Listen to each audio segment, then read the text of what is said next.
कहते हैं लाल किताब में परहेज ही परहेज है, कर लेगा तो तेरे काम आएंगे, नहीं तो ये ज्योतिष तुझसे उपाय के नाम पे बहुत मोटी रकम कमाएंगे। चंद्र जब 5th हाउस में हो तो ऐसे इंसान जिस चीज की पढ़ाई करता होगा उस चीज का काम कभी नहीं करता होगा। अच्छा, पढ़ने के बाद काम नहीं करेगा उससे? लगा के देख ले, आपकी ये जितनी भी पब्लिक इस शो को देख रही है, मैं उनको श्योरिटी के साथ कह सकता हूँ, ये आप देख ले कि चंद्र 5th हाउस में है, क्या वो उसी चीज की काम कर रहा है जो पढ़ाई कर रहा है। तीसरे घर से हम देखते हैं प्राकर्म, अपना प्राकर्म। कैसा प्राकर्म होगा? भाई बंधु, दोस्त, खून की रिश्तेदारी और पड़ोसियों का हाल। पड़ोसी वाले चले जाते हैं आप? पड़ोसी से भी पता लग जाता है कि तीसरे घर से हम पड़ोसियों का भी हाल देख सकते हैं कि आपके घर के पड़ोस में क्या होगा।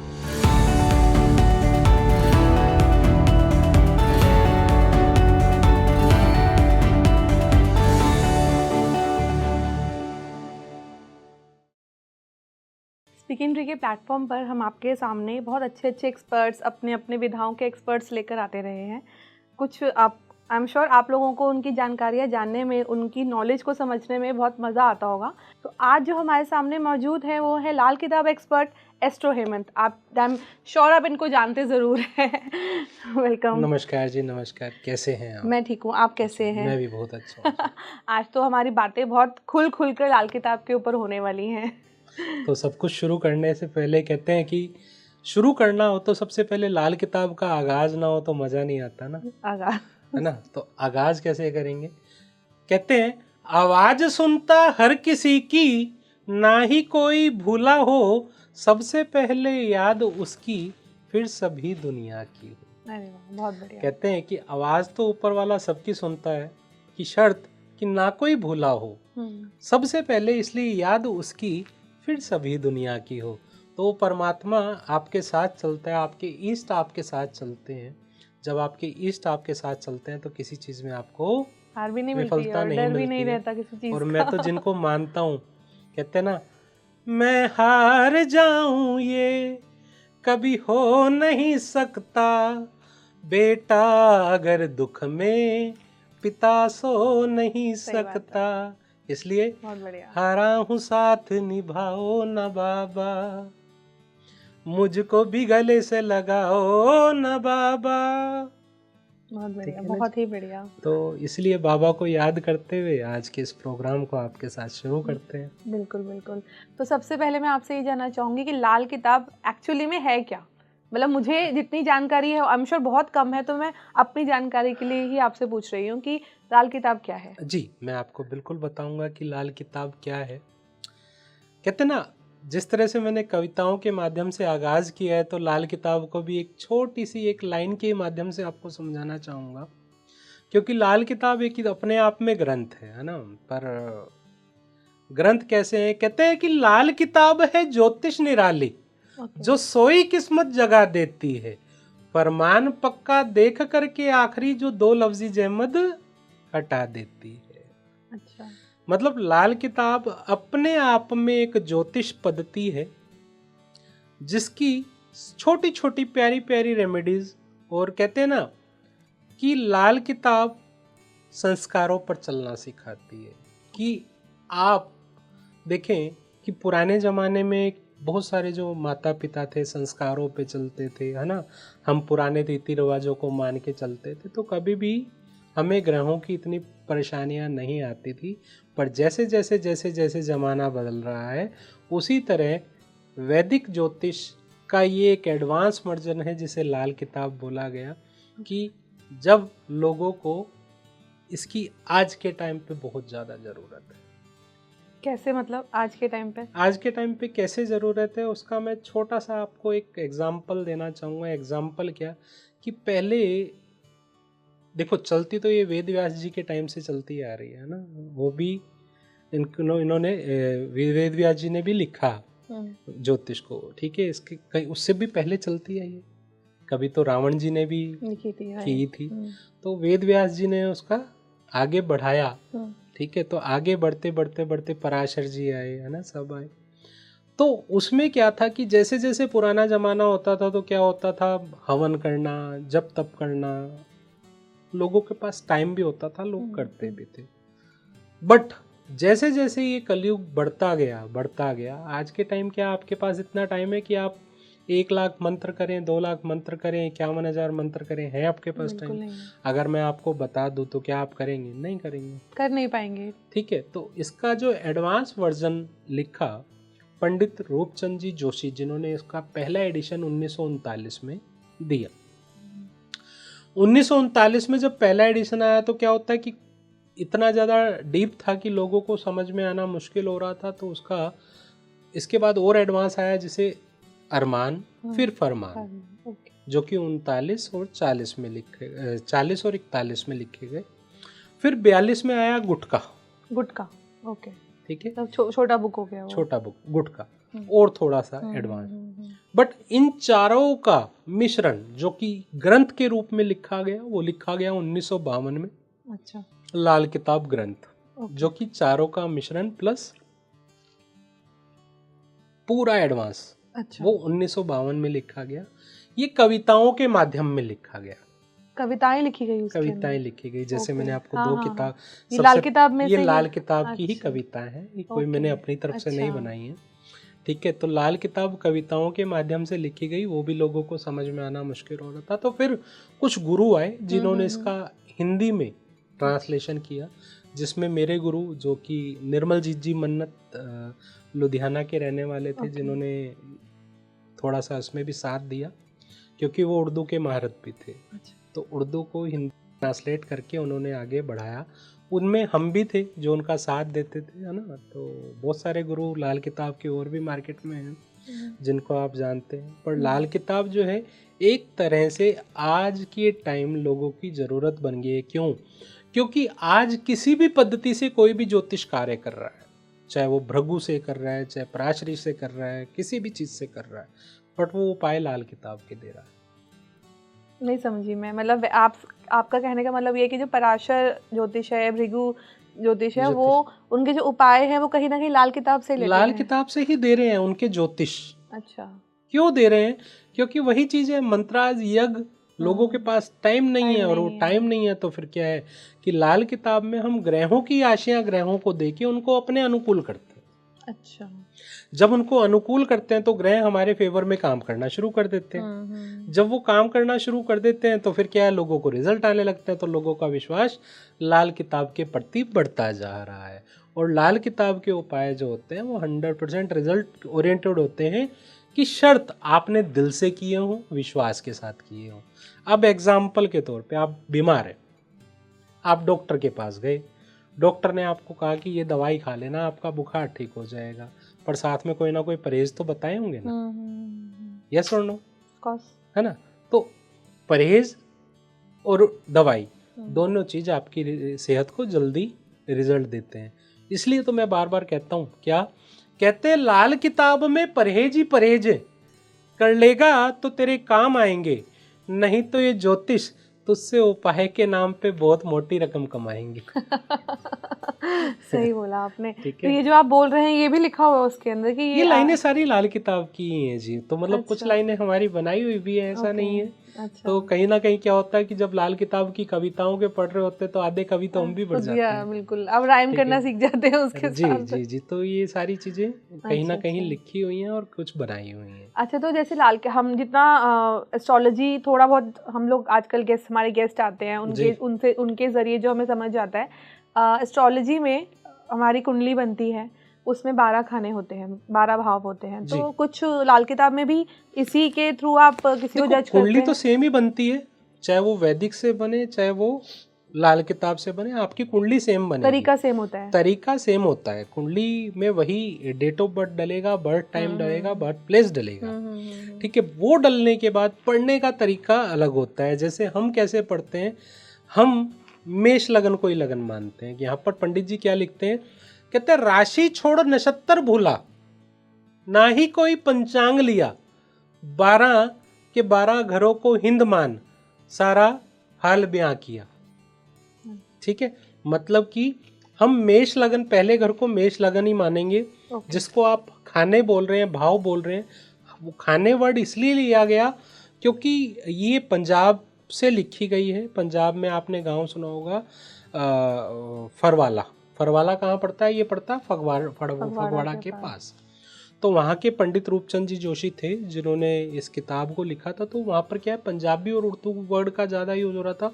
तो हम भाव को या हाउसेस को हम खाने बोल देते हैं। नेटिव जो लैंग्वेज है उनकी अपनी, वो खाने नेटिव लैंग्वेज में होती है, तो उनको हम खाने बोल हाँ। देते हैं। तो ये खाना 12 के 12 खानों से हम अलग अलग चीज़ें देखते हैं। जैसे एग्जाम्पल के तौर पे हम पहले भाव से, जो हमारा कुंडली का पहला भाव होता है, पहले भाव से हमें अपना आप, अपनी बनाई पूंजी, अच्छा, हम अपने आप को देखते हैं। ठीक है, हमारे पुराने रीति रिवाजों को मानते हैं नहीं, मतलब हमारा पूरा का पूरा कैरेक्टरिस्टिक्स हम पहले भाव से देखते हैं और पहले भाव में हम कहाँ तक जाएंगे। ठीक है, ये हम पहले भाव से देखते हैं। वहाँ कर बैठे हुए ग्रह या वहाँ का खाली घर, अच्छा, पहला मतलब वहाँ पर किस तरह के ग्रह बैठे हैं, किस तरह का हमारा नेचर होगा, वो हम पहले भाव से देखेंगे। ठीक है, तो पहला भाव में एग्जाम्पल के तौर पे सूर्य बैठा है। ठीक है, तो सूर्य क्या है? अपना आप। सूर्य को भी अपना आप ही कहेंगे। हमारी पर्सनैलिटी कैसी होगी, हम सुंदर दिखेंगे कि नहीं दिखेंगे, हम किस लेवल तक जाएंगे। और पहले भाव में ज़्यादातर कारोबार की अगर मैं बात करूं तो पहला भाव जो है आपको गवर्नमेंट जॉब की तरफ ले जाता है अमूमन, या गवर्नमेंट से जुड़ा हुआ काम कोई ना कोई इंसान करता है। बट सूर्य वहां पर अगर अच्छी पोजीशन में है तो अच्छा, ठीक है, सूर्य की वजह से ही आपको वो चीज मिलेगी, पहले वजह। ठीक है, अगर इसी पहले भाव में राहु बैठा हो तो राहु क्या कराता है कि राहु पहले भाव में बैठकर सूर्य जिस घर में बैठा होगा वहां पर ग्रहण लगा देगा, क्योंकि एक राहु के पास ही ऐसी एक ताकत है जो सूर्य को खराब कर सकती है। सूर्य, राहु से ही सूर्य को ग्रहण लगता है। ठीक है, इसी तरह से बुध के पास एक कैसी ताकत है जो जुपिटर को अपने दायरे में ले सकता है। अच्छा। ये दो ग्रहों की मैं बात बता रहा हूँ। पर राहु यहाँ पर क्या है, इंसान को जो है ना एक तरह से रिजर्व नेचर का बनाता है, बातें छुपाकर रखने का स्वामी भी बनाता है। सिक्रेटिव होता है, सिक्रेटिव होता, मतलब उससे दिल की बात निकलवा पाना आसान नहीं होता। राहु जिसका पहले भाव में राहु है। ठीक है, तो ये पहले भाव से हम अपनी पर्सनैलिटी देखेंगे। दूसरे भाव से हम क्या देखते हैं? दूसरे भाव से हम देखते हैं कि भैया जमा धन कैसा होगा, क्योंकि दूसरा घर जमा धन है। आपके पास सेविंग किस तरह की रहेगी। ठीक है, अचल चल दोनों, मतलब प्रॉपर्टी एंड आपको भूख किस तरह की लगेगी, कम लगती है, ज्यादा लगती है। ठीक है, दूसरे घर से हम देखते हैं आपकी ससुराल। अच्छा, कि आपको ससुराल किस तरह की मिलेगी, ससुराल अमीर होगी, गरीब होगी, कि ससुराल से आपको कुछ मिलेगा कि नहीं मिलेगा। बहुत सारे लोगों के अलग अलग क्वेश्चन है। तो मतलब हम पुराना और अब का एडवांस जमाना दोनों का मिश्रण करके देखते हैं कि दूसरे घर से हम क्या देखते हैं। अच्छा।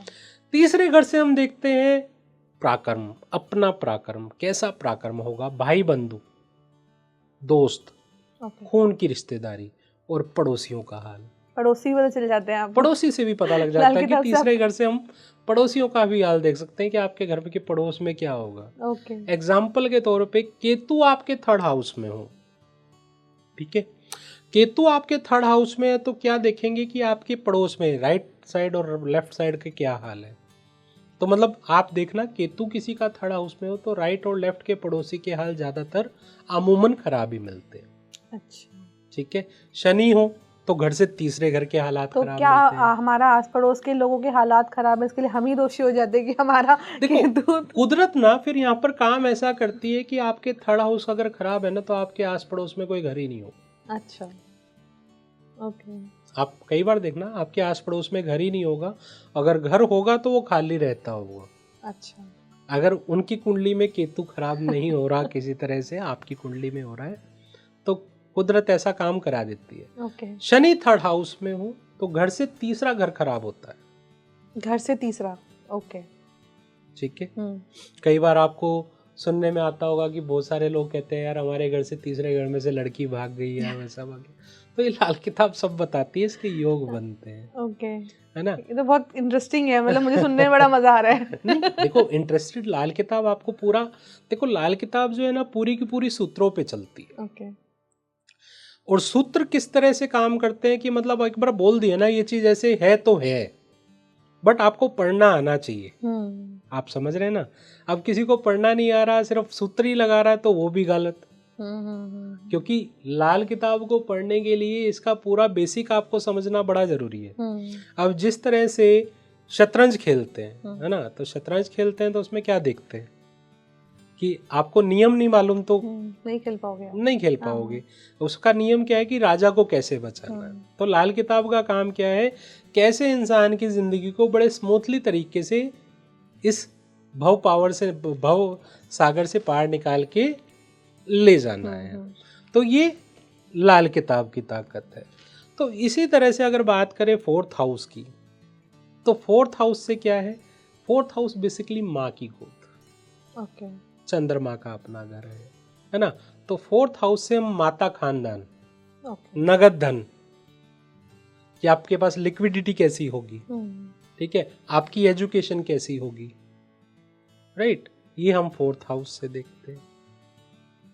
फिफ्थ हाउस को देखने के लिए क्या, औलाद, आपको औलाद कैसी होगी, कितनी औलाद होंगी, ठीक है, आपका प्यार, आपकी एजुकेशन, कि आपकी एजुकेशन किस लेवल की होगी, ठीक है। अब एग्जाम्पल मैं यहाँ पर एक लाइन बोलना चाहूंगा कि चंद्र जब फिफ्थ हाउस में हो तो ऐसे इंसान जिस चीज की पढ़ाई करता होगा उस चीज का काम कभी नहीं करता होगा। अच्छा, पढ़ने के बाद काम नहीं करेगा उससे। लगा के देख ले, आपकी ये जितनी भी पब्लिक इस शो को देख रही है, मैं उनको श्योरिटी के साथ कह सकता हूँ, ये आप देख ले कि चंद्र फिफ्थ हाउस में है, क्या वो उसी चीज की काम कर रहा है जो पढ़ाई कर रहा है। अच्छा, इसके लिए उनको जानना भी जरूरी होगा कि उनकी कुंडली में कौन सा प्लैनेट कहाँ पर है, कहाँ बैठा है। पर मैं चंद्रमा फिफ्थ हाउस की कंडीशन बता रहा हूँ। तो एक और मेरे पास क्वेश्चन ये आ रहा है कि क्या ये हर किसी के लिए एक ही जैसी प्रेडिक्शन है, लाइक मेरे से बहुत सारे लोग होंगे, बहुत सारे योग भी बनते हैं, मैं वही बता रहा हूँ ना, हर ग्रह के बहुत सारे योग निकल के भी आएंगे। पर मैं जनरल बता रहा हूँ, अमूमन जो मैं बात कर रहा हूँ, अमूमन का मतलब है कि 90-95% लोग इस चीज को यस ही कहेंगे। अच्छा, ठीक है। सिक्स्थ हाउस हमारा रोग, रण, शत्रु से हम सिक्स्थ हाउस से देखते हैं, और सिक्स्थ हाउस से हम अपने नान के परिवार का हाल भी देखते हैं। अभी आपने उसको तो बोलता मम्मी, उसमें मामू परिवार। अच्छा, तो ये अलग अलग है क्या? अब एक मामा हो गए, एक नाना का पूरा परिवार। अच्छा, ओके, ठीक है, ठीक है, वो हम सिक्स्थ हाउस से देखते हैं। ओके। सेवंथ हाउस से हम देखते हैं कि आपके ग्रस्त कैसा होगा, आपको जो पार्टनर मिलेगी वो कैसी मिलेगी, ठीक है। और उसके बाद आपकी साझेदारी, बहुत सारे लोग पार्टनरशिप में काम करते हैं, तो उसके लिए भी आपका सेवंथ हाउस। अब ये भी चीजें ना एक दूसरे के साथ को रिलेट करती हैं। कैसे, किसी की साझेदारी अच्छी नहीं है, मतलब मैरिड लाइफ अच्छी नहीं है, तो उसकी साझेदारी भी अच्छी नहीं मिलेगी। अच्छा, कभी भी नोट कर लेना, एक दूसरे के साथ को रिलेट है ये चीजें, कि जिसकी अगर मैरिड लाइफ अच्छी नहीं है ना, उसकी साझेदारी भी कभी, वो भी एक तरीके का पार्टनरशिप ही है, पार्टनरशिप दोनों का ही, ठीक है। और 8वां घर बोला गया है मौत का घर। अच्छा, कि मौत, ताए, चाचे, खासकर ताऊ का घर हम 8वें घर से देखते हैं, ताऊ खानदान कैसा होगा। अब 8वें घर से हमें ये पता लग जाता है कि आपके ताऊ के घर में क्या चल रहा है। अच्छा, ठीक है। और किसी का होते ही नहीं ताऊ, लाइक, तो फिर कैसे नहीं होते तो वो अलग चीज है। अच्छा, मतलब ताया का घर, मौत का घर, बीमारियों का घर, 8वां घर बीमारियों का भी बोलेंगे उसको भी। तो 8वें घर से हमें ये पता लग जाता है वहाँ बैठे प्लेनेट से, या उस ग्रह के जो मालिक ग्रह हैं, जैसे मंगल और शनि 8वें घर का, मंगल बध और शनि 8वां घर, मंगल बध। ये क्या है? ये अभी आगे इसके बारे में बताते हैं। मंगल नेक क्या होता है, मंगल बध क्या होता है। 2 टाइप के मंगल होते हैं, 2 तरह के मंगल होते हैं। ओके, हम लोग एक ही टाइप के जानते थे अभी तक। तो उसी को मैं बता रहा हूँ। मंगल, जैसे वैदिक की बात करें तो वैदिक में मांगलिक बोल देते हैं, तो हम मांगलिक नहीं मानते हैं। 8वें घर में मंगल और शनि, जैसे कुंडली में मंगल शनि होते हैं वैसे 8वें घर का हाल होता है। 9वां स्थान हमारा भाग्य का स्थान है। ओके, ठीक है, कि हमारा भाग्य किस लेवल का होगा, जद्दी जायदाद मिलेगी कि नहीं मिलेगी, मतलब हमारे बुजुर्गों के पास जमीन कैसी होगी, हमारे बुजुर्ग किस लेवल पे रहे होंगे, वो हम 9वें स्थान से देखते हैं। और भाग्य का स्थान भी 9वां घर है। अच्छा, ठीक है। इसी तरह से बात करें 10वें घर की, तो 10वां घर है पिता का घर, कर्म स्थान, ओके। आपके पिता किस लेवल पे कमाए होंगे, क्या करेंगे, क्या दिक्कत आएगी, क्या नहीं आएगी, और प्लस आपका काम, ओके। आपको किस तरह का काम करना चाहिए। ठीक है। 11वां घर आपके आमदन का स्थान, कि आपकी आमदन किस तरह की होगी। तो ये 10वें से 10वें अलग से हो गया, काम कैसा करना चाहिए करना चाहिए, और उस और काम से 11वें क्या घर से आपको मिलेगा। अर्निंग क्या होगी, ओके। आमदन। ओके। ठीक है, वो 11वें घर से देखते हर हैं। हाउस कनेक्टेड है कहीं ना कहीं एक दूसरे हर से। चीज कहीं ना कहीं कनेक्टेड है मैम। ठीक है, तो आमदन के साथ साथ यहाँ से हम क्या देखते हैं कि आपके बच्चों की उम्र कैसी होगी, आपके अच्छा। बच्चे किस तरह का मकान बनाएंगे। बच्चों के मकान का भी हमारी कुंडली से पता लग जाएगा। यस। ओके। ठीक है, बहुत डीप जा रही है हमारी बहुत डीप topics। जा रही है बिल्कुल, और समझ में आता है हर एक को हाँ, बड़े आसान तरीके से। और 12वें घर से जो है हम देखते हैं कि 12वां घर जो है आराम का घर। आराम का। ठीक है, कितना आराम मिलेगा आपको लाइफ में, नहीं भी मिलेगा क्या अब मैं पता। आपको एक सिंपल सी 12वें घर में जो भी ग्रह हैं, ओके। उन ग्रह की रिश्तेदारी अच्छा, जब तक जीवित है तो 12वां घर बढ़िया फल देता है। ग्रह की रिश्तेदारी में अब ग्रह की रिश्तेदारी आपको मैं बता देता हूँ कि ग्रहों की रिश्तेदारी होती क्या है। हाँ वही। ठीक है, अब ग्रहों की रिश्तेदारी की, हर ग्रह ना किसी ग्रहों को रिप्रेजेंट करता है। हर ग्रह किसी ना किसी हर ग्रह किसी ना किसी रिश्तेदारी को रिप्रेजेंट रिश्तेदारी को करता है। रिप्रेजेंट करता है। ओके। एग्जाम्पल कि आपको अपना ग्रह जानना हो कि हम्म। कौन सा खराब है, कैसा खराब है, तो ये रिश्तेदारी भी बताती है। अच्छा।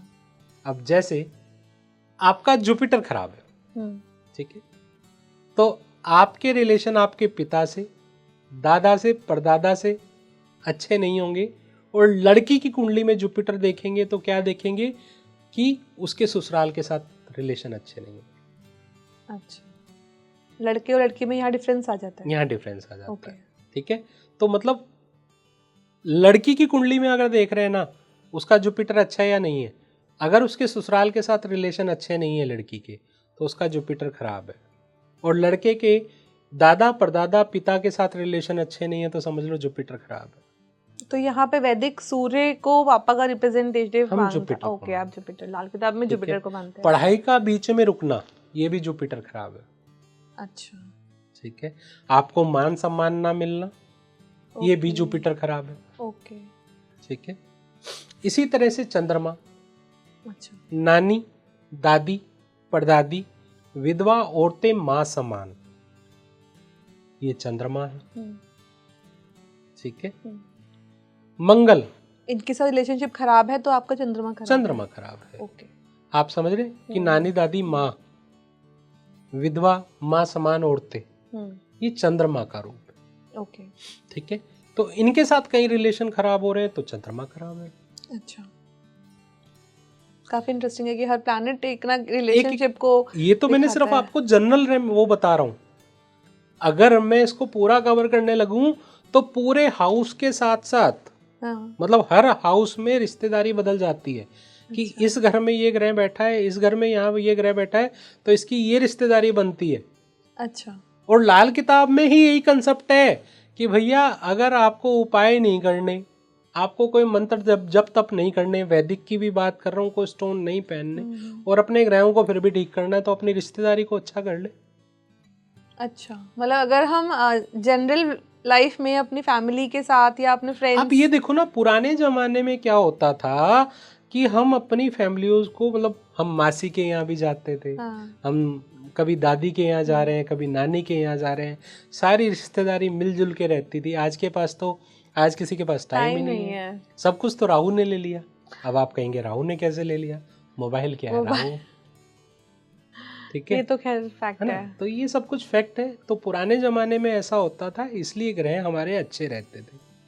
तो ये तो बहुत प्रैक्टिकल है, मतलब अगर आप खुद ही समझ सकते हो कि आपका कौन सा प्लैनेट खराब है। तो इसलिए तो मैं आज आपको बता रहा हूँ कि आपका कौन सा प्लैनेट खराब है। पहले बताया कि हाउसेज मैंने आपको बताए, अब मैं आपको बता रहा हूँ रिश्तेदारी बता रहा हूँ कि कौन से ग्रह की कौन सी रिश्तेदारी बनती है। कि ये खराब है तो समझ जाओ ये ग्रह खराब है, तो कृपया करके अपने रिलेशनशिप सुधारो। अब जैसे मैं एग्जांपल दूं तो शनि जो है 4th हाउस में मासड़ है। ये तो बहुत दूर की रिश्तेदारियां भी जा रही हैं। बहुत दूर की भी जा रही है ना। तो आप ये देखना किसी का शनि मंगल 4th हाउस में हो तो उसके मासड़ ज्यादातर गंजा मिलेंगे। तो इंटरेस्टेड है, विदाउट किसी को ऑफेंड करते बिना हम बात कर रहे हैं, गंजे मिल सकते हैं। मिल सकते हैं डेफिनेटली। मतलब मैं अमूमन नहीं बोल रहा, मतलब लाल किताब में ये चीजें लिखी गई हैं, ये भी निशानी भी है एक तरह से। किसी का मंगल यहाँ पे उस घर में बैठा हो, अपने मासड़ के हाल देख ले अगर है या नहीं।